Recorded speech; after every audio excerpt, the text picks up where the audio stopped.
тынчтаныңыздар. Урматтуу туугандар, бир туугандар. Мына бүгүн чыныгы сиздин жеңишиңиздер, чыныгы жеттиңиздер ошо жеңишке. Ордуна келди.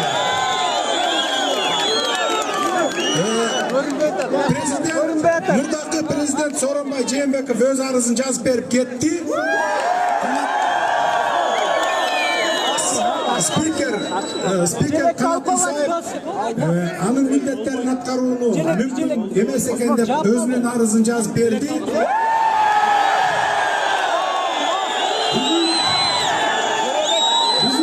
Президенттин милдетин аткаруу жана премьер-министрдин кызмат мага өттү.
Let's go.